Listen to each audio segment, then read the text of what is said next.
Hi, and welcome to my beginner's guide for Legend of Keepers. I'm Icon, and this video will guide you through the basic gameplay loop of this dungeon management game. The first half of the video I will talk about the aspects of dungeon defense, which makes up like 50% of the game, and the other half of the video will be about the management aspect, which makes up pretty much the other half of the game. So Legend of Keepers is a game in the tradition of Dungeon Keeper and all these other games. You play the bad guy and you have to defend your dungeon from the heroes. In this game you play a dungeon keeper for hire, and your mission is to defend various different dungeons to make your career as a dungeon keeper. So this screen here does not deserve too much explanations. You select your character, you select the chapter of your story, and you also get to select a few talents. These, I don't want to go too deep into that. Every one of these skills has its value, and honestly, at the beginning of the game, I would strongly recommend just to go for intimidation extra damage, and the other things are way more interesting once you get a hang of the mechanics. This one is just dealing more damage with attacks that are based on inducing fear of on your enemies. Okay, you can also customize your gameplay as you want, but we will just go for a bland and vanilla normal gameplay here. So let's get started. The first day you get a little bit of a briefing, and you get to fight your first enemies. So this will be our example for your typical fight situation. So at the beginning of each combat, or well, dungeon defense, you get to select the order of various rooms the adventurers have to cross. So room 1 is filled with monsters, then you get to place down a trap, then you get to cast a spell on the adventurers, another team of monsters, another trap, and then the boss fight. Your job as a player is to stop the adventurers, if possible, at room 1. If they manage to kill the keeper, yeah, well, you should restart the game.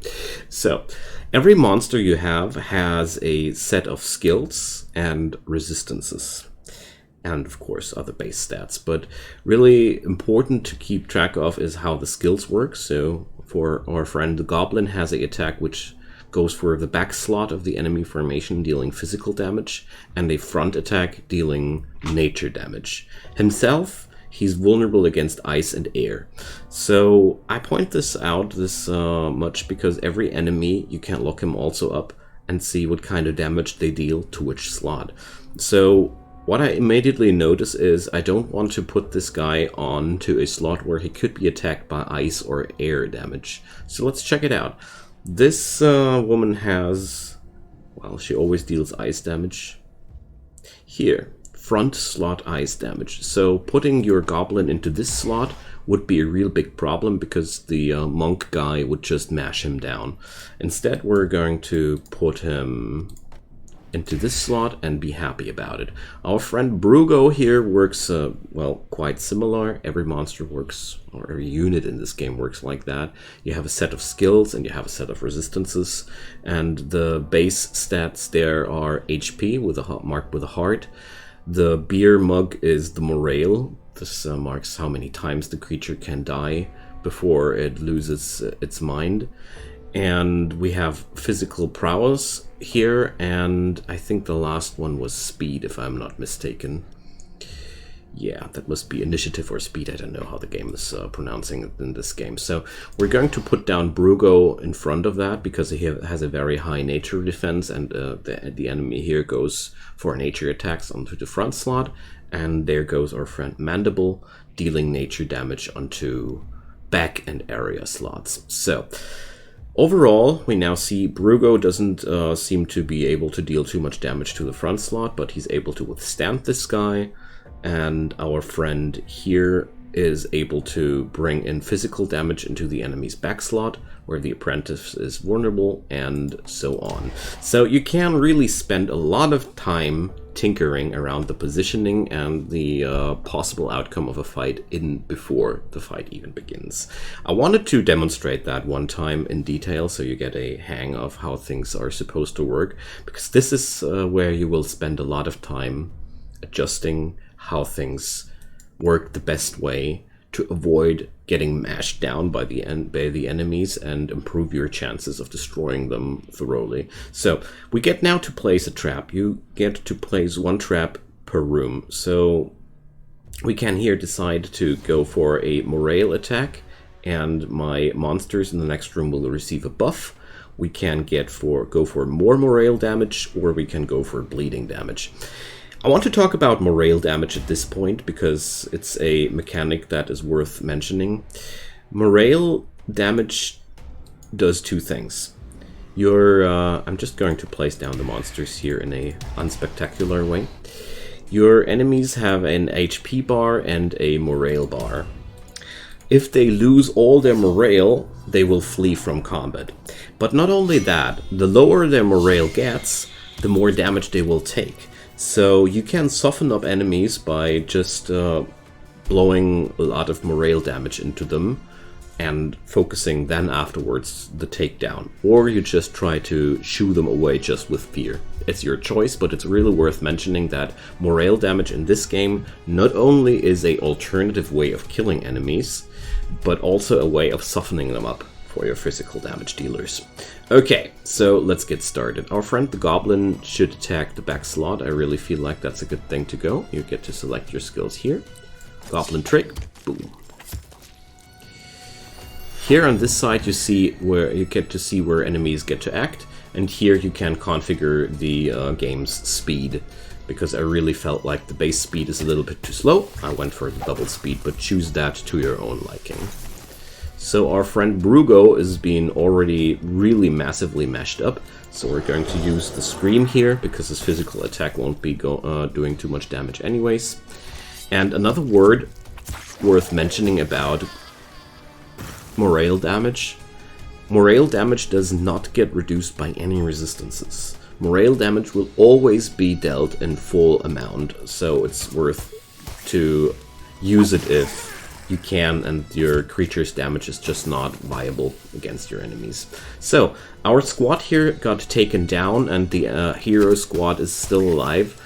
Don't be worried about that, that's pretty normal. I'm considering my squad already as very successful because we were able to take down one of the champions when they entered the first room. So the trap just sprung off and demoralized them. Now we get to choose a spell from our keeper.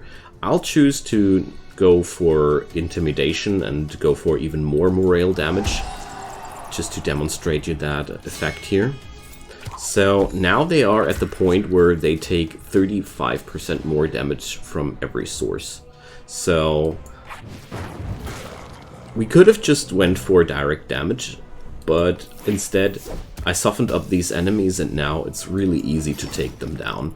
Also to keep in mind that you always want to lose as few creatures as possible, because whenever they die, they lose morale.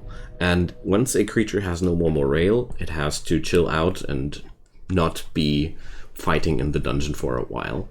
So after a mission, you receive blood, tears, and gold. Blood you receive for every slain enemy, and tears you receive for every enemy who is fled in fear. And also you get to choose a reward. In this scenario, we get to choose a new creature, either the skeleton dog, the gnoll, or the soldier. Missions always give you either a creature or a trap, I think, yeah, or at the last choice, a artifact. Artifacts have bonus effects on your whole squad, and the rest is just pretty self-explanatory. Choose creatures to your own liking. There's really no wrong or right choices. Here we're going to go for the skeleton soldier because he's simple and fun. He deals a lot of physical damage and bleeding to the front slot, and he protects the monster behind him. So there we go. After this first fight, you see here's the motivation screen. Our creatures here lost motivation because they died. And now the management aspect of this game begins. You get to choose what your creatures do during these weeks. Here in this screen, you can also choose which creatures should be stationed in your garrison and which are not. If you put them into the garrison, they will relax and regain morale. As we see down here, check out the mug icon down there it's highlighted green and has a +3 there. So it means after 1 week or 1 cycle of rest, this unit would receive back 3 morale. So it's good to go for another turn. Your units get morale back when they don't fight for 1 dungeon invasion, basically. So if we would put them out of garrison and do a few events here, they would not regain morale. They would only regain morale once the next fight was happening with them being in the garrison. That's something I really wanted to point out. Also, you have a trap inventory. Traps don't have morale, of course. So they don't get worn off, but you have less slots than employees. Every week we get to choose what we want to do, and this is the management part. So you can either go for the merchant, which sells you monsters. You can go to train your units, or you can upgrade your traps. We're going to go and visit the trainer first. Always keep in mind that you can see the next 2 weeks in advance and use this to adjust your planning. And I want to show off the trainer because this is quite important to mention that your units don't level up by fighting. They only level up by visiting the trainer or other events that cause a level up. Level ups give your units new skills and improve their stats in some way. Check out Brugo, gaining lots of resistances and only a passive skill, whereas units like the Skeleton Soldier here gain a new attack that deals damage to the target behind the target. So there are lots of evolution steps to take, and my suggestion is try out everything, experiment with it, and grow fond of things that are really just interesting for you. My personal approach was just experimenting with items, with units that sounded interesting to me, and sooner or later you will make your experiences and have even more fun with that. So I want to go for the fire guy here, the skeleton mages, which receives a new skill there. Also notice that we can't train him 2 times there. That's just not possible to avoid power leveling of singular units. So let's level up the Yeti as well, because he gains Enraged, which increases damage when a monster of the group is defeated. So since he's room 2 material, I'll just do it like that. So training courses for employees. We also get a warning that we don't have enough gold for that or an event. Let's go for the event. That's always some random thing. Well, here we get asked if we want to spend blood or if we want to spend keeper HP to summon a demon. Here you see the stats of your keeper. I have 1200 HP and regenerate that, so whatever, we just do that and gain a new unit for that. So we gained a succubus with a new skill set. Wonderful. Just traded in some keeper XP. Here at the alchemist you can transmute blood and tears, but since we don't have enough resources, I really like it that the game gives you this warning. We're just going for that. And here we see that our employees are brawling. We could either ignore that or sanction that. Well, it's the basic system of events. I think it doesn't need too much explanation. Here I go and spend 100 gold to increase the morale of Brugo, because this is a way of increasing morale without sending them to the garrison. This wasn't effective, but I wanted to showcase that. So with the next set of adventurers, the game loop goes on like that, and I pretty much already explained everything except for the artifacts here. When you have the choice, what kind of monsters you fight. Later down the road, you will receive not only regular adventurers, but also champions and such. My recommendation is always pick the hardest fights you can. Because as a rule of thumb, if you are in general able to keep the monsters away from your keeper, always go for the hardest available fight. Because that means you are well able to just do it. Here I'm just going mindlessly into that, not planning anything out because I just want to progress a little bit. You can well play the game like this, but don't be too surprised if you get destroyed for doing so. But the most effective way is just to check out what your enemies do to what slot and compare that to your own resistances, and afterwards try and optimize your own damage. One word about your keeper, he's insanely strong. Most of these enemy squads that will be attacking your dungeon won't stand a chance against him. That's why I'm promoting your actions towards taking the most difficult challenge you can possibly go for, because you will learn the limits of your squad by doing so, and more importantly, the higher the challenge you take, the higher the rewards also are. And I made the experience that a few high quality units gained very early in the game make the game way easier than playing too careful and making things unnecessarily difficult for you. And as we see here, a not so well prepared fight doesn't go too well, but I wanted to provoke this fight to go into the room of our keeper for sure. Let's see if that works out or not. Let's see. Fireball, taking down that guy. Can't promise you guys that I won't be taking out these fools before they reach our keeper. But I guess you all noticed already how the base gameplay loop goes. So whenever... One more thing I want to mention at the end, towards the end of this video. Every game consists out of a session where you play a few weeks, and then you get to face a final boss, and then you get to you reset everything and start with a fresh new squad of monsters. So basically, don't play like you would like you assume to keep everything you level up here forever. Rather, specialize into certain things, because you will get another chance to level up everything anew once you hit the end of this playthrough there. Because that's how the game works. After a few weeks comes the hardest fight. So your basic intention is to grow as strong as possible until the end of the weeks happens there. So sadly I can't visit the engineer here because we don't have enough gold. But I guess here you see everything you need to see to understand how the game works. There are different mini games you can take for your minions. So you can invest some blood and gold to heal up your slaveholder. I don't want to spoiler all these things already, because I feel like a lot of the fun comes from discovering that. But as you see here, I have not enough resources in general for a few events.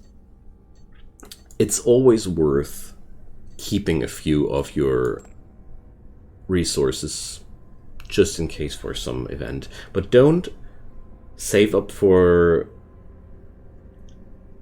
nothing if there's some really costly unit or some really costly upgrade, which you feel like that will give me a head.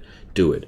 Also, what I want to mention is invest strong into single creatures and make them really, really strong, and don't try to spread your efforts onto all those creatures. If you really want to pack the most effective punch, try to specialize on, I don't know, a room 2 combo or a few creatures that synergize really well with each other. So the longer you play this game, you will discover combos between units that really work super well together, like units that reduce the resistance against a certain element and units that spread a lot of damage on that certain element go well together. You will discover a lot of different things.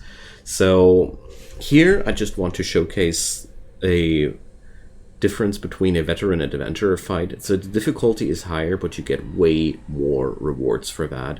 So Yeah, that summarizes the whole gameplay loop of Legend of Keepers. I really enjoy the game for its strategic approach, where you just can slaughter down mindlessly and try to do it even by not thinking too much about what you're doing, or you can just plan out everything, which I would strongly assume you to do, and try to fight as effective as possible to get that show rolling as long as possible. But it's really up to you. I made really good experiences by just slaughtering down and not giving too much about the enemy stats, but the longer you play and the deeper you get down there, the more you will realize that if you just try to take them down mindlessly, your strategy will come to a halt at some point. Alright, I think that was enough for a beginner's guide. I hope that was helpful for you. Feel free to drop me a comment down below.